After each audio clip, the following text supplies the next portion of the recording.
miks me täna siin oleme, see on ka paras kangelastegu, sest 2010. aastal esimest korda siis Viiratsi volikogu alustas siin detailplaneeringut ja arvas, et see on väga hea koht ettevõtluse arendamiseks.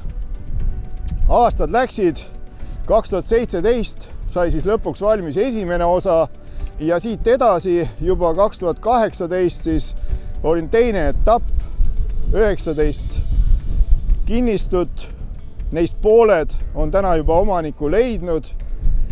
Ja nüüd kui mõelda, et 2010 kui alustati ja täna on siis 2022, siis mis see tähendab? Tähendab tegelikult seda, et ühe ettevõtja äriidee, hea idee peaks realiseeruma vastu pidama 15 aastat.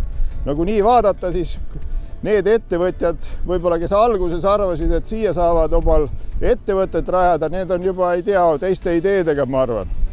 Et täna, kus me valmis saime, siis see pigem ongi mõeldud just nendele ettevõtetele, kes täna oma heade ideede ja ettevõtmistega siia sobiksid.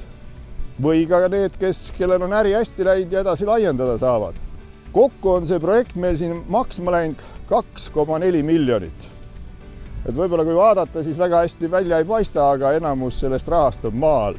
Siin on küte, trassid, elekter, internet, kõik võimalikud, mis vajalik on ühele heale ettevõtjale.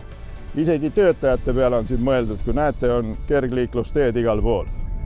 Et ootame ainult siia tublisid ettevõtjaid.